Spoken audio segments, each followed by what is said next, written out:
Hello students, आज हम लोग सब्जेक्ट केमिस्ट्री का अक्टूबर माह में जो ये मासिक परीक्षा आपका मंथली एग्जामिनेशन क्लास 12th का अक्टूबर मंथ में जो ये 2024 में हुआ है केमिस्ट्री सब्जेक्ट का, इस पेपर का हम लोग आज सलूशन देखेंगे यानी हल करेंगे।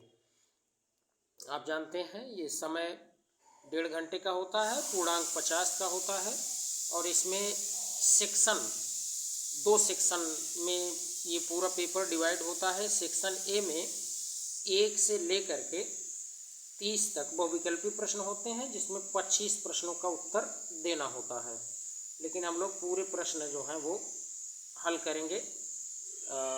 देखिए, और सेक्शन बी में थोड़ा सा आपको दिखा देते हैं। सेक्शन बी में जो है आपको ये शॉर्ट आंसर टाइप क्वेश्चन मिलेंगे 1 से 10 तक, जिसमें केवल 5 प्रश्न का उत्तर बच्चों को देना होता है, 2 अंक का होता है ये। और इसके अलावा इसी सेक्शन बी में ही आपको दीर्घ उत्तरीय प्रश्न यानी लॉन्ग आंसर टाइप क्वेश्चन देखने को मिलेगा। 11 से 15 तक दीर्घ उत्तरीय प्रश्न है, जिसमें 3 प्रश्नों का उत्तर देना होता है। 5 अंक निर्धारित है, बट हम लोग पूरे क्वेश्चन को एक एक करके सब इसमें जितने भी हैं सब सॉल्व करेंगे। तो प्रश्न संख्या 1 से हम लोग स्टार्ट करते हैं। ठीक, प्रश्न संख्या 1 जरा देखें। और इसमें ये वाला जो पेज है थोड़ा सा धुंधला आया है, एडजस्ट करेंगे आप लोग, और इसको हम ऑलरेडी पढ़ भी रहे हैं तो क्लियर हो जाएगा। देखें, पहला प्रश्न देखते हैं। यहाँ CH3 है और कार्बन से ध्यान दें, यहाँ हाइड्रोजन भी जुड़ा रहेगा, कार्बन से हाइड्रोजन भी अटैच्ड है। और ऊपर कार्बन से देखिए ऊपर यहाँ CH3 जुड़ा और ये CH2CH2Cl है। ठीक है, तो यौगिक का इसका UPSC नेम लिखना है। आप अगर ध्यान से देखें तो ये यही है CH3, C से यहाँ हाइड्रोजन जुड़ा है, ऊपर CH3 है और यहाँ CH2 है, फिर CH2 से फिर Cl जुड़ा हुआ। अब आप खुद समझ लीजिए कि नंबरिंग कहाँ से किस साइड से होगी। सिंपल है, यहाँ आप चेक करेंगे तो क्लोरीन यहाँ जुड़ा हुआ है, क्लोरीन, तो नंबरिंग यहीं से होगी 1 2 3 और 4। ठीक, 4 हो गया। अब आप जरा देखें, इसमें देखिए कितने कार्बन हो रहा है, 4 ही हो रहा है। तो अब आप यहाँ से काउंट करेंगे तो क्या हो जाएगा, तीसरे नंबर पे आपको देखने को मिल जाएगा। तीसरे नंबर पे यहाँ देखिए टोटल कितने कार्बन हो रहा है, 4 ही हो रहा है ना, सीधे सीधे।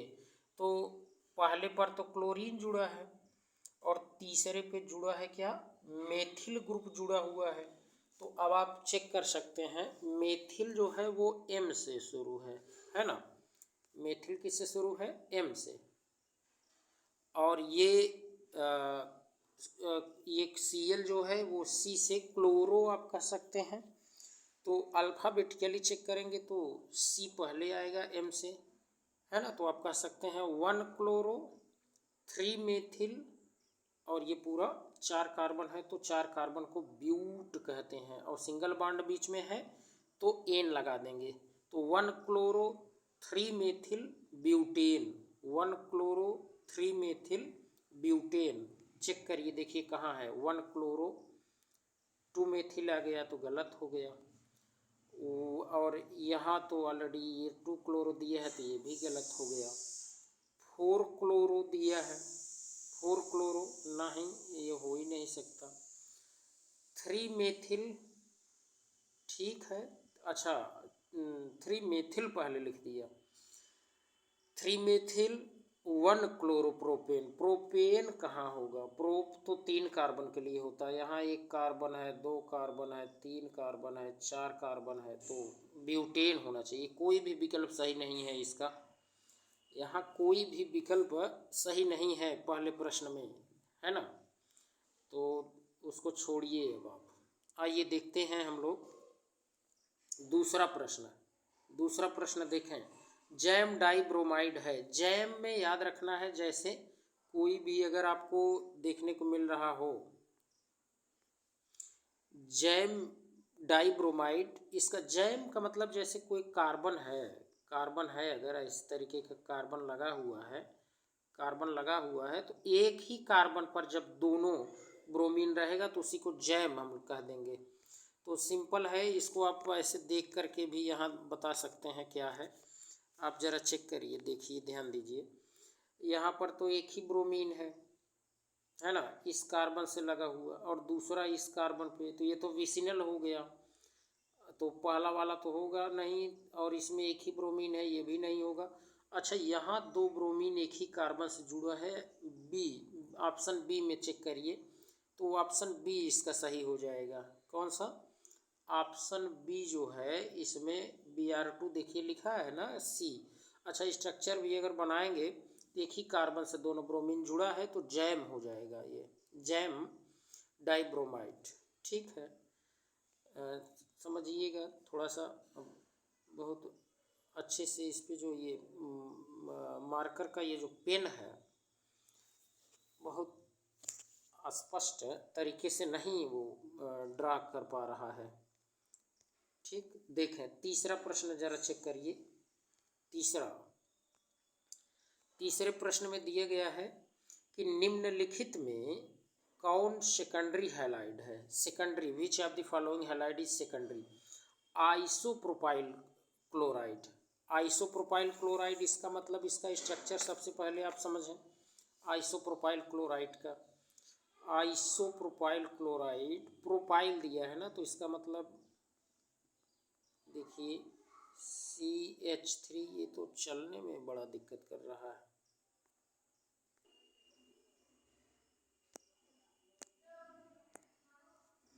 हाँ देखिए, आइसोप्रोपाइल क्लोराइड की बात हो रही है यहाँ।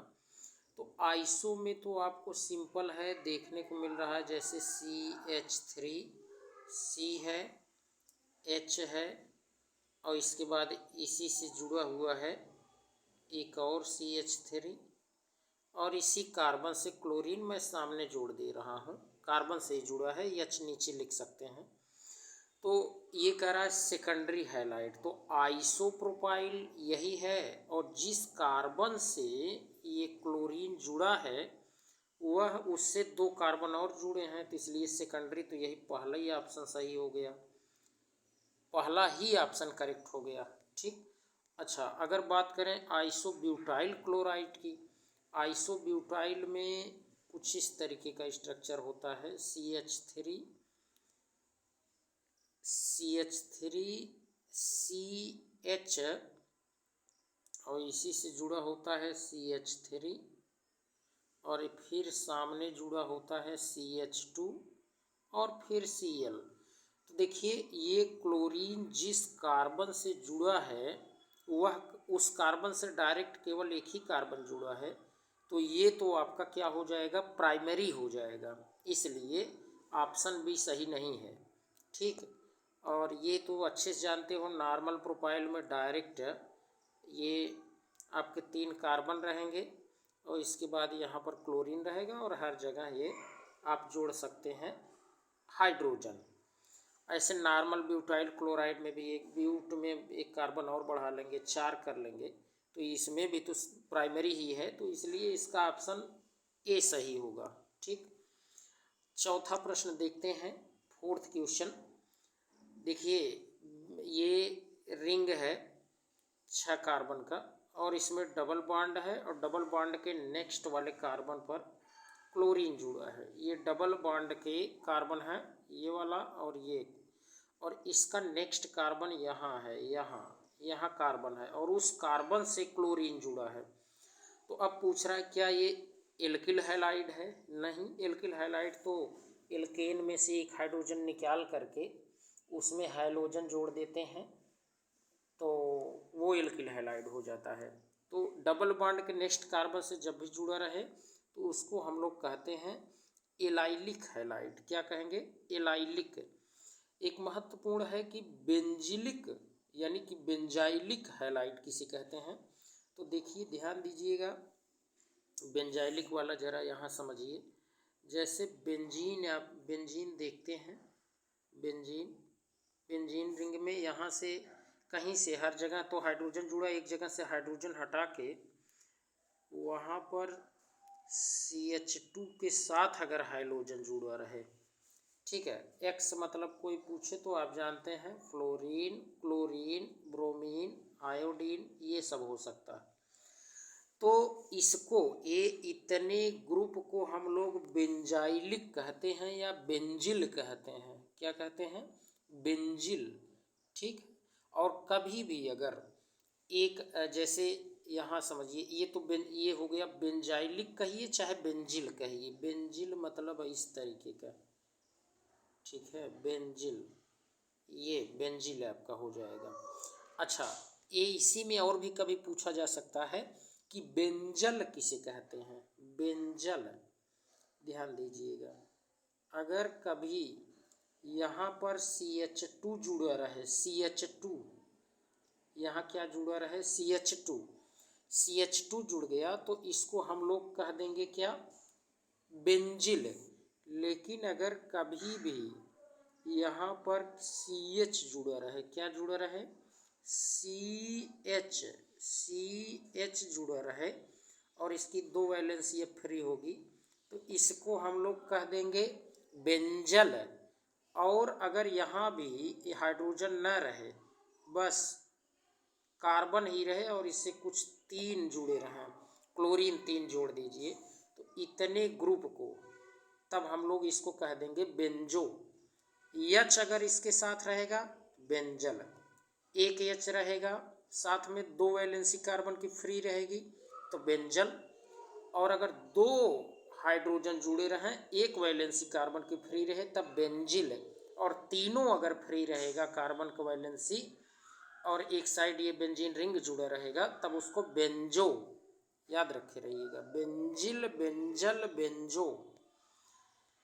तो इसका आंसर क्या हो जाएगा, एलाइलिक हैलाइड, ठीक। 5वां प्रश्न देखते हैं। C2H5Cl plus AgF is equal to C2H5F plus AgCl अभिक्रिया है। तो ये तो सिंपल स्वार्ट्स अभिक्रिया है, स्वार्ट लिखा है इसमें, स्वार्ट्स होता है, स्वार्ट्स, स्वार्ट्स, स्वार्ट्स रिएक्शन होता है ये, ठीक। स्वार्ट्स रिएक्शन इसको कहते हैं, जानते रहिए। और हुंसडीकर, हुंसडीकर तो सबको, इसका ऑप्शन कौन सा सही होगा, बी, ध्यान देना। और थोड़ा ये जान लीजिए कि जैसे हुंसडीकर अगर कभी पूछ लिया जाए अभिक्रिया किसे कहते हैं तो याद रखे रहिए, सिंपल होता है। जैसे हुंसडीकर में आपको सिल्वर के साथ कार्बोक्जिलिक सॉल्ट होता है, ठीक। इसके साथ Ag जुड़ा रहेगा। अब इसके साथ ब्रोमीन की क्रिया करवाई जाती है, Br2 क्रिया। तो क्या क्या बनता है, ये एल्किल जैसे ब्रोमीन Br2 है तो RBr बनेगा, साथ में इसके ये डिकार्बोक्जिलेशन भी हो जाता है, CO2 निकलेगा।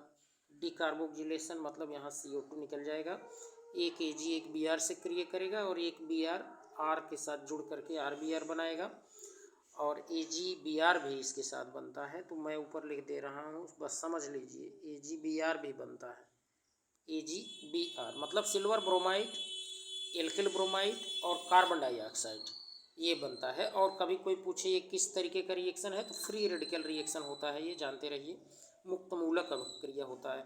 और वुर्ट्ज तो सभी को पता होगा, वुर्ट्ज रिएक्शन में 2 एल्किल हैलाइड होते हैं, 2 एल्किल हैलाइड की क्रिया आप करवाते हैं सोडियम के साथ, है ना, ड्राई ईथर के उपस्थिति में, तो एल्केन प्राप्त करते हैं। वो भी इसमें आप जानते हैं कि जैसे इवन नंबर के जो एल्केन होते हैं वो बनते हैं, और 8 नंबर अगर लेते हैं तो बहुत सारा सब मिक्सचर इसके साथ बनने लगता है ना।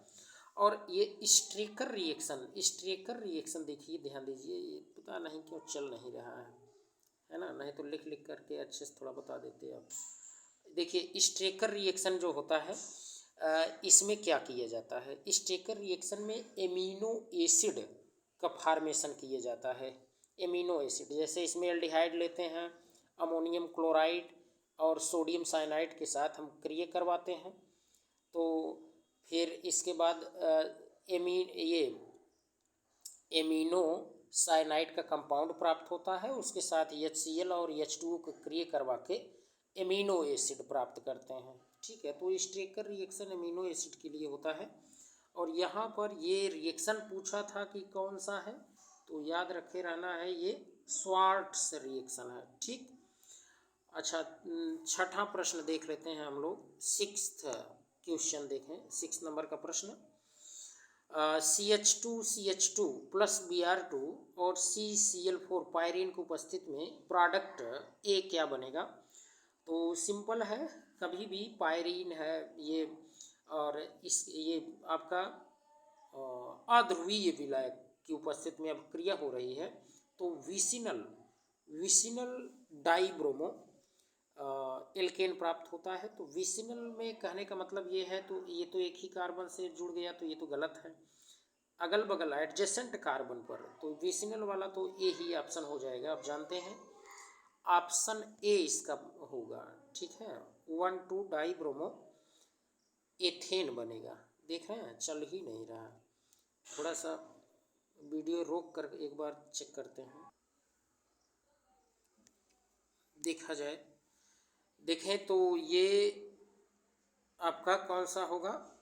ए, ऑप्शन ए सही हो जाएगा। ठीक, विसिनल डाइब्रोमो एल्केन प्राप्त होता है।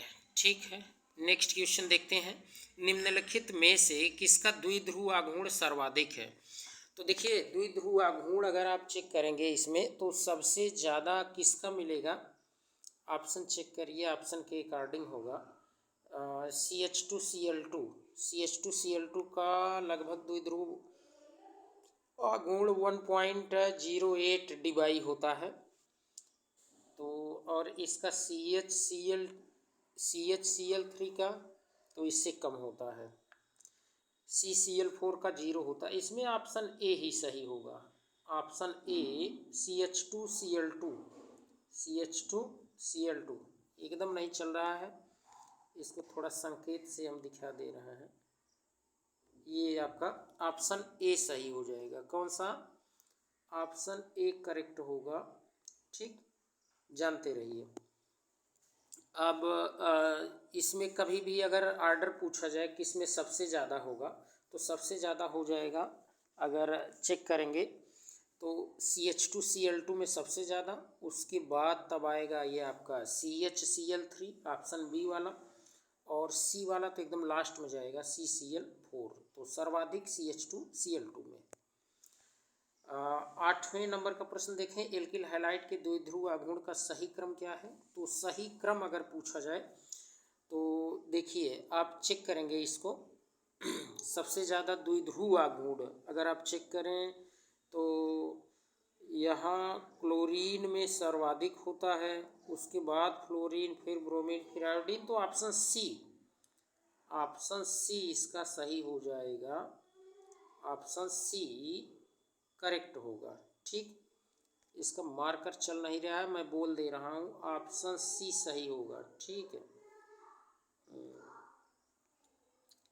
9वें नंबर का प्रश्न देखिए। 9वें नंबर का प्रश्न, C6H5CH2Cl plus KCl aqueous medium दिया है। एक्वस मीडियम है तो निश्चित रूप से यहाँ पर सब्स्टिट्यूशन हो जाएगा, तो बस Cl के स्थान पर Cn आ जाएगा और KCl बन जाएगा। तो ये ऑप्शन बी आप देख पा रहे हो, ऑप्शन बी देखिए, यही वाला ऑप्शन सही है। इसमें 10वां नंबर क्वेश्चन देखिए जरा। 10वां नंबर प्रश्न, ये क्लोरोफार्म किससे प्राप्त किया जाता है? तो क्लोरोफार्म देखिए, ये प्रोपेनॉल 2 यानी प्रोपेनॉल 2 या 2 प्रोपेनॉल आप कह सकते हैं, ऑप्शन डी सही होगा। कैसे इसको प्राप्त करते हैं? तो देखिए सिंपल है, इसको आप बता सकते हैं कि इसमें सबसे पहले हम किसकी क्रिया करवाते हैं। देखिए, प्रोपेनॉल 2 की जब आप क्रिया करवाते हैं तो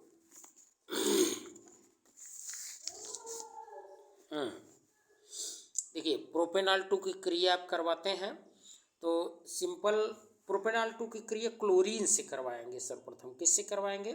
क्लोरीन से। तो आपका क्या बन जाएगा? आपका बन जाएगा ये एसीटोन बन जाएगा। क्या बनेगा? एसीटोन। और क्लोरीन की अधिक मात्रा रहती है तो ट्राईक्लोरोएसीटोन बनेगा। और ट्राईक्लोरोएसीटोन की क्रिया कैल्शियम हाइड्रोक्साइड से करवाते हैं तो आपको क्लोरोफार्म मिलेगा और साथ में बाई प्रोडक्ट के रूप में कैल्शियम एसीटेट भी मिलता है। तो ये मार्कर न चलने की वजह से हमें बोलना पड़ रहा है बस। कौन सा यौगिक क्षार और आयोडीन के साथ आयोडोफार्म नहीं बनाता? यहाँ बात हो रही है नहीं बनाता आयोडोफार्म। देखिए आयोडोफार्म आपका जैसे एथेनॉल भी बनाएगा, एसीटोन भी बनाएगा, CH3CO ग्रुप कहीं भी मिल जाए वो तो देगा ही और एथेनॉल भी देगा। ठीक है, एथेनॉल भी देगा। तो एथेनॉल, एसीटोन और डाई इथाइल कीटोन ये भी देगा। तो ऑप्शन डी आइसोप्रोपाइल एल्कोहल यही नहीं देगा। एल्कोहल में केवल एथेनॉल देता है, ध्यान देना। तो इसका ऑप्शन डी सही होगा। क्या? नहीं दिया है, आयोडोफार्म नहीं बनाता। यहाँ जरा चेक करिए, नहीं बनाता। तो नहीं बनाने में कौन है? यही आइसोप्रोपाइल, ये एल्कोहल। ठीक, अगला 12वां प्रश्न जरा देखें। बेंजीन रिंग से N2BF4 इसको हीट करेंगे तो क्या बनेगा? सिंपल है, फ्लोरोबेंजीन बनता है। क्या बनेगा? फ्लोरोबेंजीन बनेगा। इसमें सिंपल क्वेश्चन है 12th में। 13 नंबर का क्वेश्चन आप जरा देखें। दो एल्किल के अणु हैं सोडियम मेटल के साथ, यहाँ शुष्क ईथर की उपस्थिति में क्रिया करवाए। अभी बताए थे वुर्ट्ज रिएक्शन इसे कहते हैं। क्या कहते हैं? वुर्ट्ज। याद रखे रहिए, दो एल्किल रहेगा, सोडियम रहेगा तो वुर्ट्ज। एक एल्किल अगर रहे, एक एल्किल रहे और एक एरिल हैलाइड रहे, एल्किल हैलाइड एरिल हैलाइड, तब सोडियम के साथ क्रिया अगर रहे तो उसको कहते हैं वुर्ट्ज फिटिक। और दोनों एरिल हैलाइड के साथ है, दोनों एरिल हैलाइड के अणु रहे और सोडियम, तब उसको हम लोग कहते हैं फिटिक। तो यहाँ पर तो वुर्ट्ज रिएक्शन होगा। ठीक, अब देखिए यहाँ पर दोनों दे दिया, दोनों देखिए ये एरिल हैलाइड और सोडियम शुष्क ईथर, यहाँ तो फिटिक हो जाएगा। क्या होगा? फिटिक अब क्रिया हो जाएगी। अच्छा नीचे देखें, इसमें Cl CH3Cl और निर्जल AlCl3। तो देखिए इसमें दोनों बनता है, जैसे आर्थ्रो और पैरा दोनों बनते हैं, लेकिन जो स्टेबल प्रोडक्ट होगा पैरा पोजीशन वाला। तो पैरा पोजीशन में आपका ये C वाला जो है ये ज़्यादा स्टेबल होगा, तो इसका ऑप्शन C सही हो जाएगा। अच्छा यहाँ देखिए वो भी मिल गया जो अभी हम बात कर रहे थे कि एक एरिल हैलाइड, एक एल्किल हैलाइड और फिर सोडियम के साथ शुष्क ईथर की अब क्रिया करवाएं तो इसी को वुर्ट्ज फिटिक कहते हैं। इसी को क्या कहते हैं? वुर्ट्ज फिटिक। ऑप्शन C सही होगा। 17 नंबर का प्रश्न, एसीटोन आयोडीन के साथ सोडियम हाइड्रोक्साइड की उपस्थिति में अभिक्रिया कर क्या बनाता है? एसीटोन आयोडीन के साथ, एसीटोन अगर आयोडीन के साथ अभिक्रिया करता है तो अब तो ये तो आप समझ ही गए होंगे, ये आयोडोफार्म रिएक्शन है ना, जिसे आप सामान्य रूप से हैलोफार्म रिएक्शन कह देते हैं। तो CH3 ही बनेगा, है ना। जैसे क्लोरोफार्म, ब्रोमोफार्म, आयोडोफार्म, तो आयोडोफार्म यहाँ CH3 बनेगा। ठीक, तो ये आप जानते हैं एसीटोन के साथ आयोडीन और NaOH क्रिया करवाते हैं तो आयोडोफार्म बनता है। बाई प्रोडक्ट के रूप में सोडियम आयोडाइड और सोडियम एसीटेट, साथ में जल का भी निर्माण होता है। ठीक, 18 नंबर का प्रश्न जरा देखें। निम्न में से कौन E2 अभिक्रिया में भाग नहीं लेता? तो देखिए E2 अभिक्रिया में जैसे आपको यहाँ देखने को मिल जाएगा E2 दिया है ना, E2 अभिक्रिया, E2 अभिक्रिया में ये C वाला देख रहे हैं, ये पार्टिसिपेट नहीं करेगा, पार्टिसिपेट ये नहीं करेगा। ठीक, तो सी ऑप्शन इसका सही है। 19 नंबर का क्वेश्चन देखते हैं। 19 नंबर में देखिए, फास्जीन का कॉमन नाम क्या है।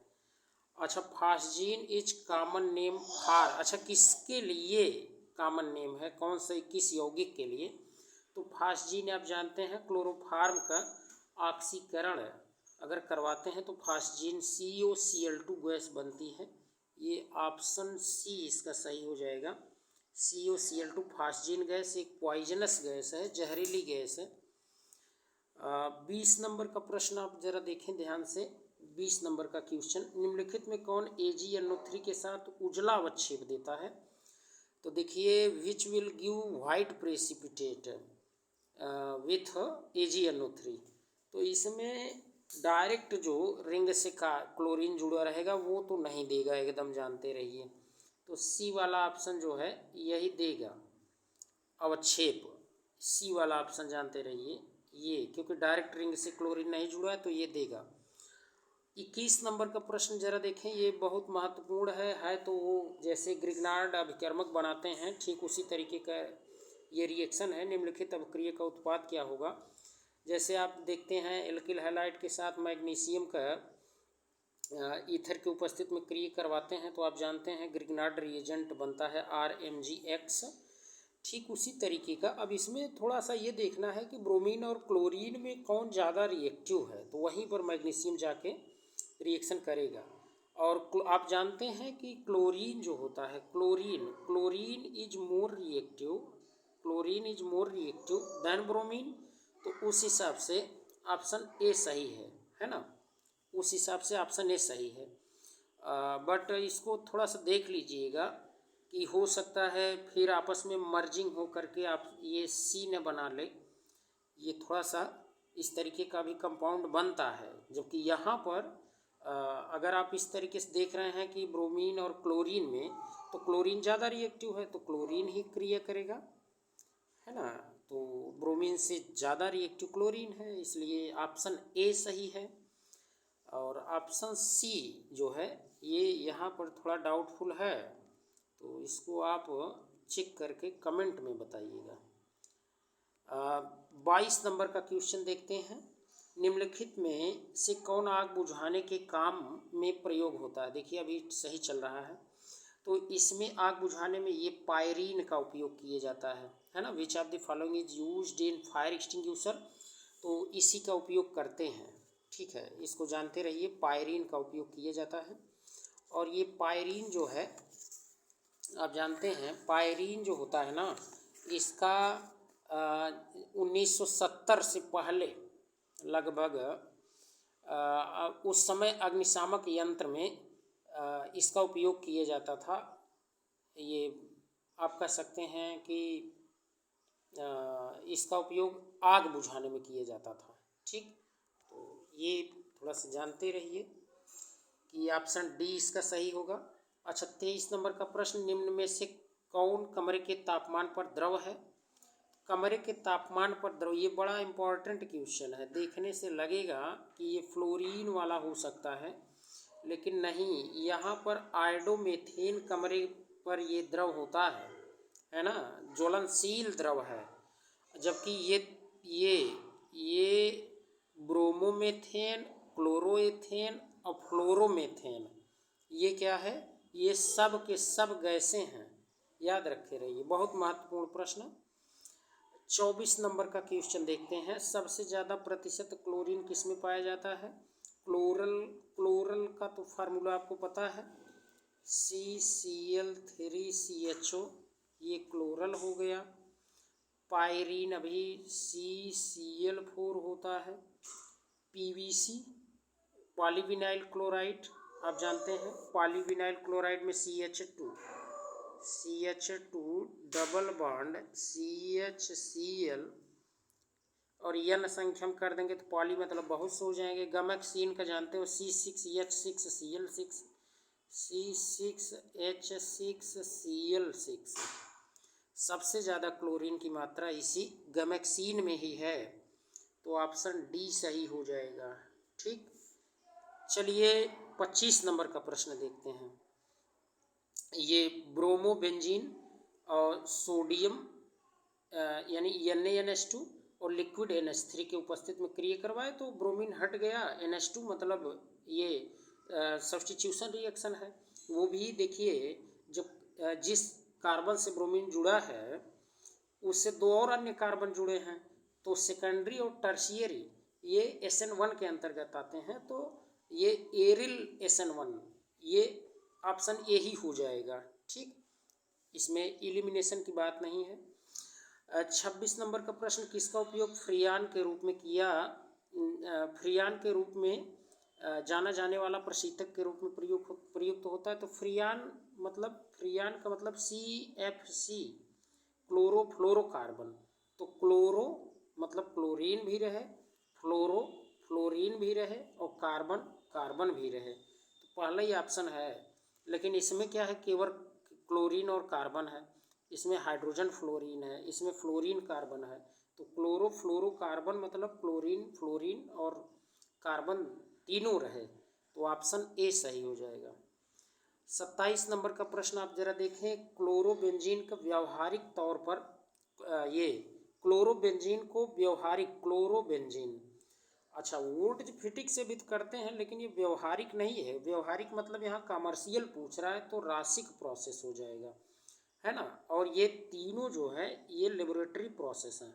क्या है, लेबोरेटरी प्रोसेस हैं। चाहे ग्रिग्नार्ड अभिकर्मक से भी बनेगा, वुड फिटिक से भी बनेगा, और फ्रीडल क्राफ्ट से भी बनेगा, लेकिन ये सब लेबोरेटरी प्रयोगशाला विधियां हैं।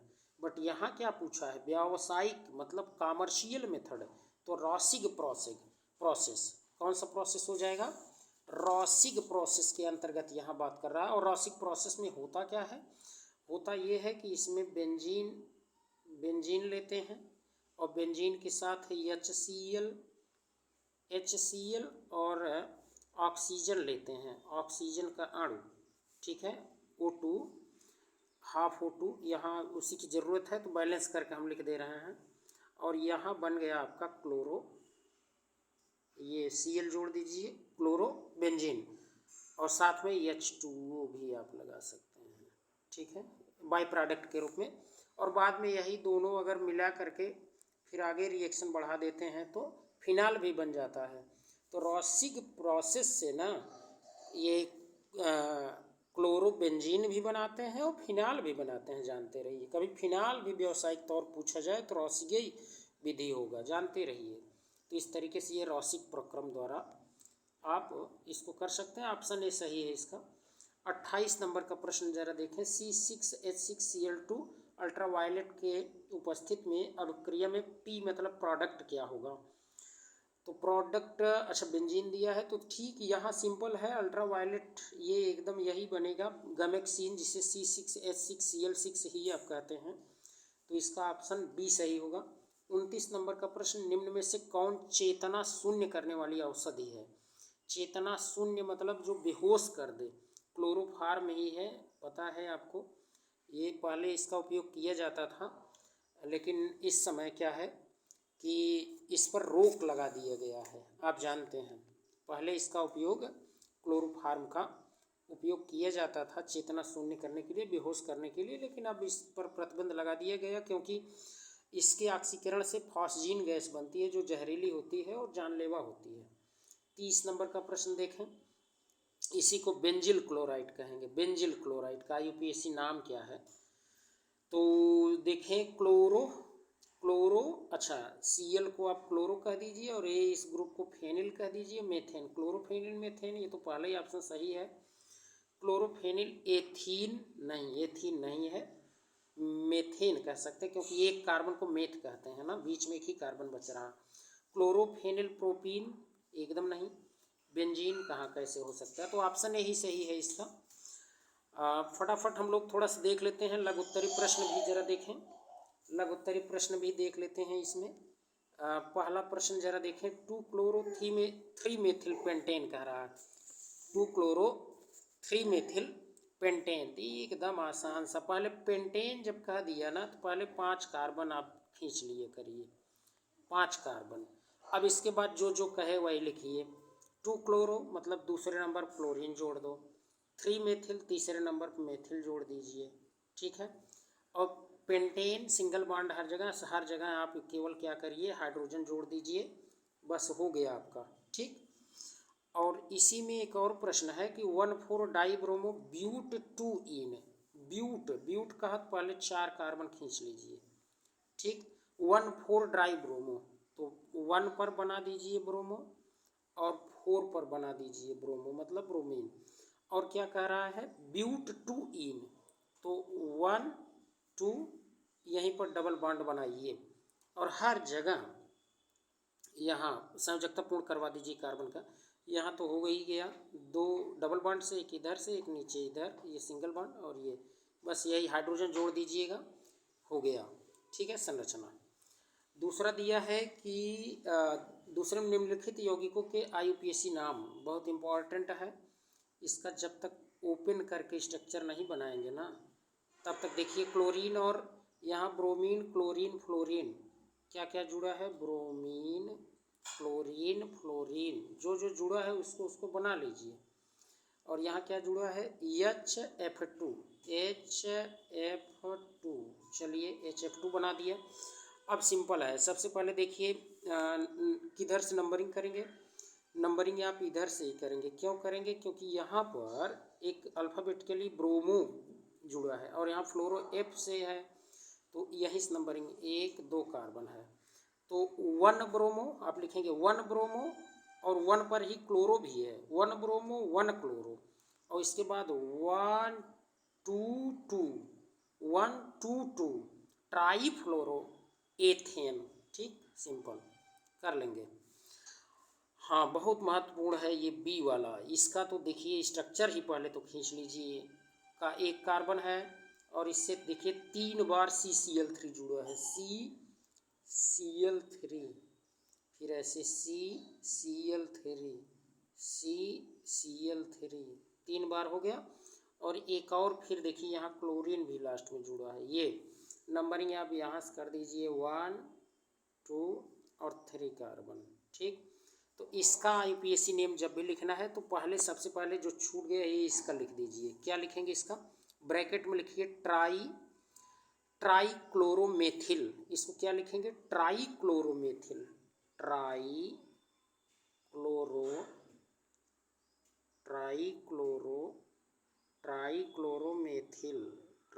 क्लोरोमेथिल, इसको ब्रैकेट में लिखें। और इसके बाद फिर यहाँ योजक चिन्ह। अब देखिए 1 पर 3 बार क्लोरीन है, तो अब जगह नहीं, हम यहीं लिखेंगे 1 कामा 1 3 बार हो गया। और 2 पर एक बार, इस 2 पर एक बार क्लोरीन है तो कामा करके 2 लिख दीजिए, फिर कामा लगाइए। अब 3 पर 3 बार है तो 3 बार 3 भी लिखना पड़ेगा, 3 ठीक है। अब इसके बाद योजक चिन्ह कितने हो गए टोटल, 3 3 6 1 7, तो लिखिएगा हेप्टा क्लोरोप्रोपेन, हेप्टा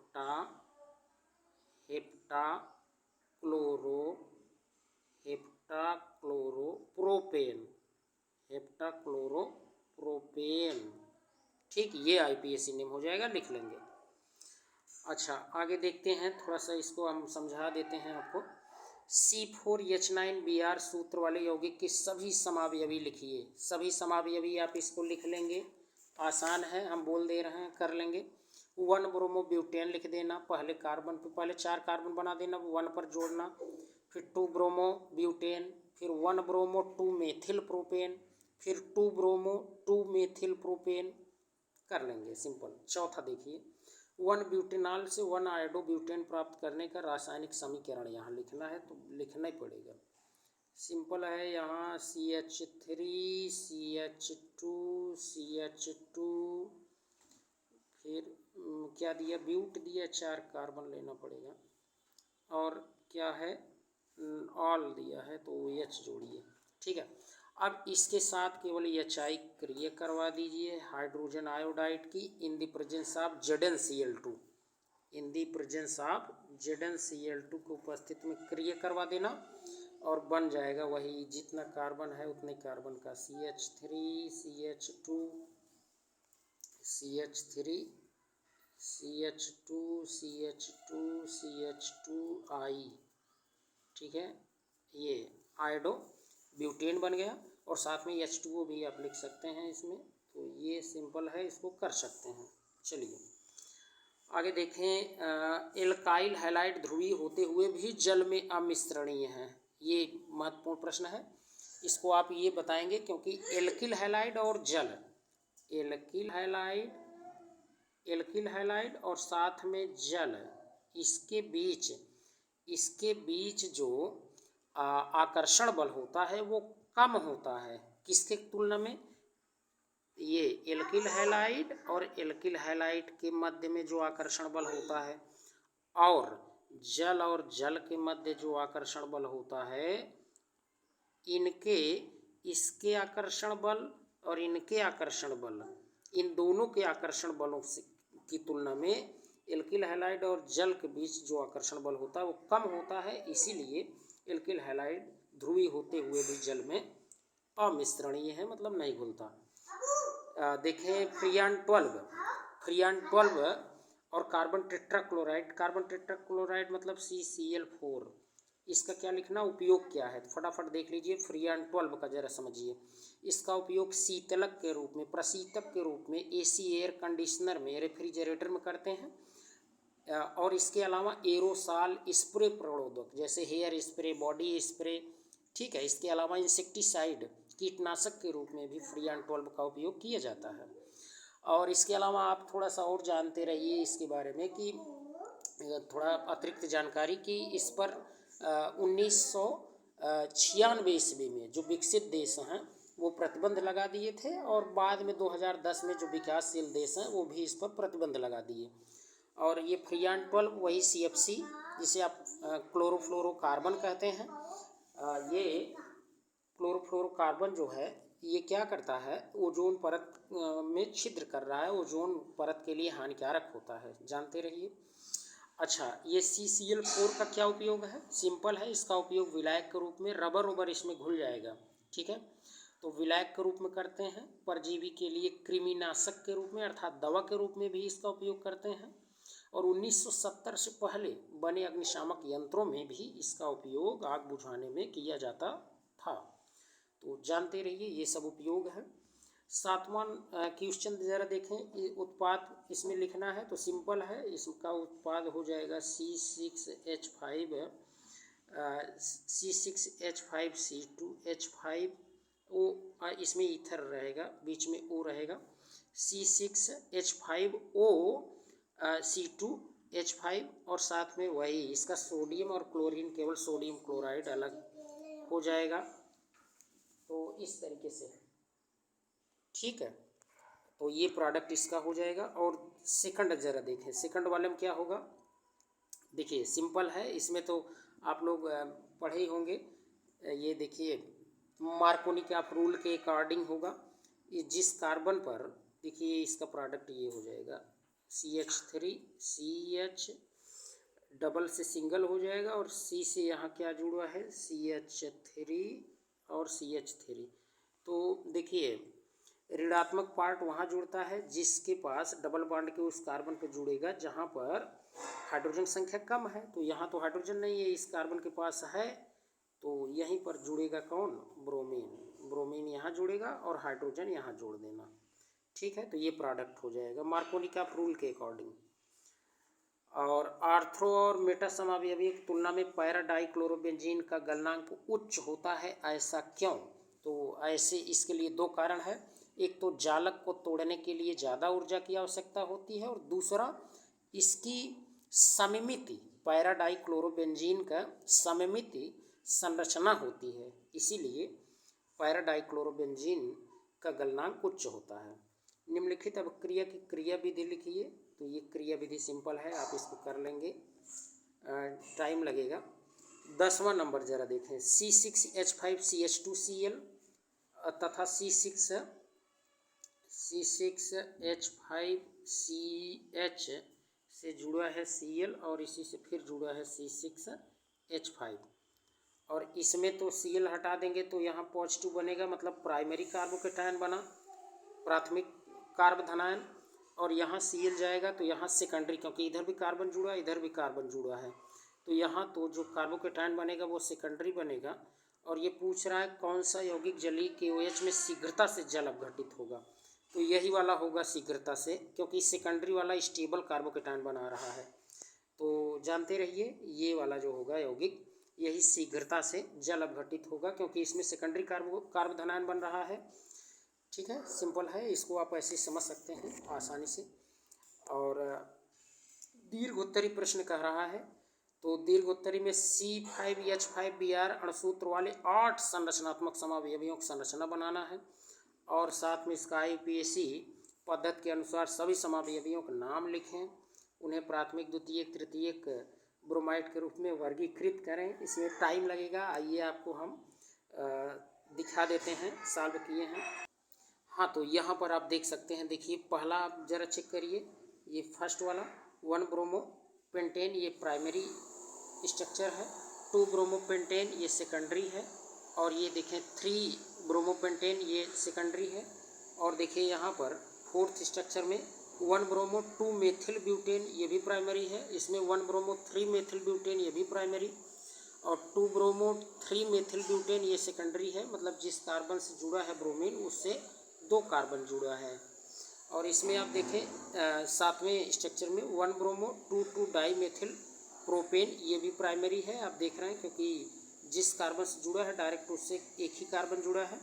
और यहाँ लास्ट वाले में 8वां जो आपका स्ट्रक्चर बन रहा है 2 ब्रोमो 2 मेथिल ब्यूटेन टर्शियरी है, क्योंकि जो ब्रोमीन जिस कार्बन से जुड़ा है उससे 3 कार्बन जुड़े हुए हैं, तो ये टर्शियरी हो जाएगा। ठीक, और आप यहाँ स्ट्रक्चर देख सकते हैं, 8 स्ट्रक्चर अभी ऊपर भी आपने देखा, और यहाँ भी देखें, ये पहला है, ये दूसरा, ये तीसरा, प्राइमरी, सेकेंडरी, फिर ये भी सेकेंडरी ही है, देख पा रहे हैं, और इसमें देखें ये भी प्राइमरी है। इस तरीके से पूरे 8 स्ट्रक्चर अभी आपने ऊपर भी देखा और यहाँ भी देख सकते हैं। ठीक, नेक्स्ट क्वेश्चन देखते हैं।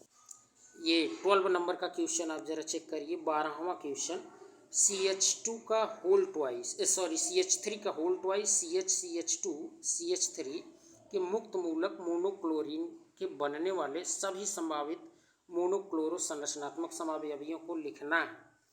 तो आइए लिखे हैं, क्योंकि टाइम बहुत लग रहा है।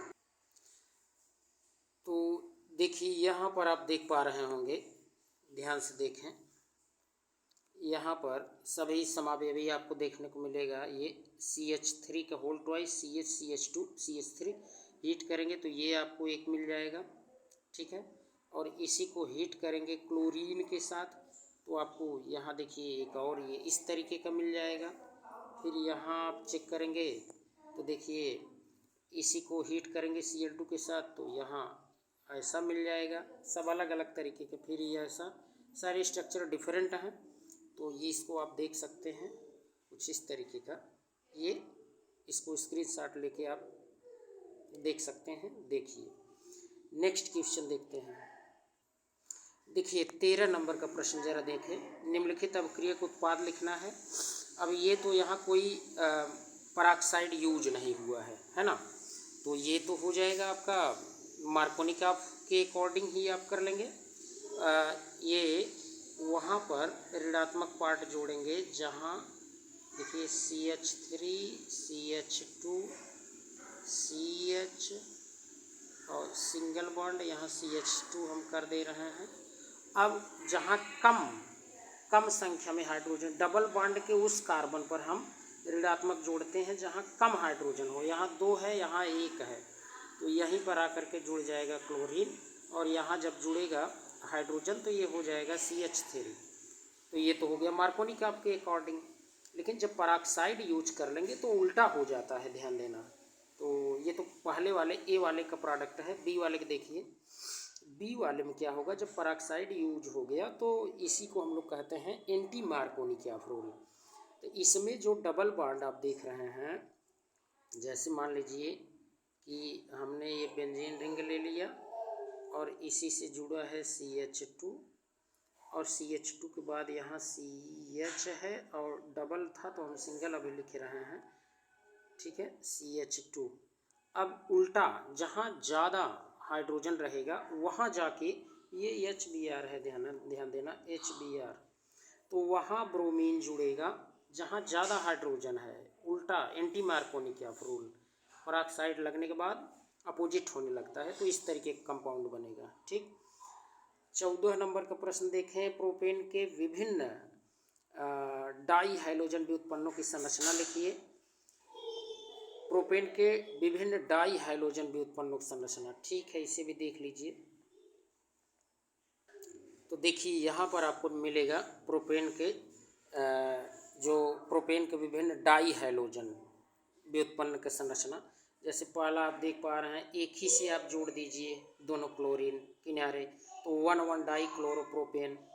अगल बगल विसिनल, इसी को जैम डाई हैलाइड कहेंगे, और ये विसिनल हो जाएगा अगल बगल जब जुड़ा रहे हाइड्रोजन, तो 1,2 डाई क्लोरोप्रोपेन ये आपका हो जाएगा। और एक छोड़ करके आप लिख दीजिए, तो ये आपका अल्फा ओमेगा भी कहा जाता है, तो 1,3 डाई क्लोरोप्रोपेन ये होगा। और यहाँ पर एक ही पे, यहाँ पर देखें, यहाँ भी जोड़े, बीच में जोड़े हैं, यहाँ किनारे जोड़े हैं, यहाँ बीच में जोड़े हैं, ध्यान दें, तो ये 2,2 डाई क्लोरोप्रोपेन, ये भी जैम के अंतर्गत है। तो इस तरीके से ये विभिन्न संरचनाएं आपने देख लिया। अब नेक्स्ट क्वेश्चन हम लोग देख लेते हैं। देखिए नेक्स्ट क्वेश्चन, लास्ट क्वेश्चन है आपका, फ्रीडल क्राफ्ट अपक्रिया को समझाइए। तो इसको भी हम लोग चेक कर लेते हैं क्या है फ्रीडल क्राफ्ट अपक्रिया। देखिए यहाँ पर आपको फ्रीडल क्राफ्ट रिएक्शन देखने को मिल रहा होगा। अगर आप नए हैं तो चैनल को ज़रूर सब्सक्राइब कर लीजिएगा, इससे आपको बेनिफिट ही मिलेगा। तो देखें फ्रीडल क्राफ्ट अपक्रिया में जैसे होता क्या है कि आप ये यहाँ पर ये तो सामान्य उदाहरण है, जैसे आपने बेंजीन लिया और इसके साथ RCOX आपने जोड़ा, इसको कहते हैं एसाइलेशन। दो होता है फ्रीडल क्राफ्ट में, एक होता है फ्रीडल क्राफ्ट एसाइलेशन, एक होता है फ्रीडल क्राफ्ट यहाँ एल्काइलेशन। ऊपर वाला एल्किल के साथ जब हाइड्रोजन जुड़ा रहे तो एसाइलेशन, और जब एसाइल ग्रुप RCO के साथ जुड़ा रहे तो एसाइलेशन। और लुईस अम्ल के उपस्थिति में क्रिया करवाएंगे तो यहाँ का H और X अलग हो जाएगा और R एल्किल ग्रुप जुड़ जाएगा, तो ये एल्किल ग्रुप का जुड़ना एल्काइलेशन। एसाइल ग्रुप मतलब RCO ग्रुप, देखिए वही अब क्रिया इस तरीके से जब करवाएंगे तो ये एसाइलेशन हो जाएगा। ठीक, सिंपल है। ये एसिल ग्रुप है आप देख रहे हैं, और ये इस पर वर्क नहीं करेगा, ये डज नॉट वर्क, ये जानते रहिए कि मतलब इस पर कार्य नहीं करेगा। यहाँ दिया है नोट करके, इसको समझिए। एल्किल ग्रुप रहेगा तभी एल्काइलेशन होगा। ठीक है, तो सिंपल आप स्क्रीनशॉट लेके या वीडियो रोक करके आप देख सकते हैं। और लुईस अम्ल यहाँ पर देखें, लुईस अम्ल ये है AlCl3, ठीक है, जानते रहिए। अच्छा, लुईस अम्ल किसे कहते हैं, लुईस क्षार किसे कहते हैं, ये सब वीडियो आप है चेक कर सकते हैं, उसमें जा कर के प्लेलिस्ट में सारी वीडियोज़ मिलेंगी। तो आज के लिए इतना ही, धन्यवाद।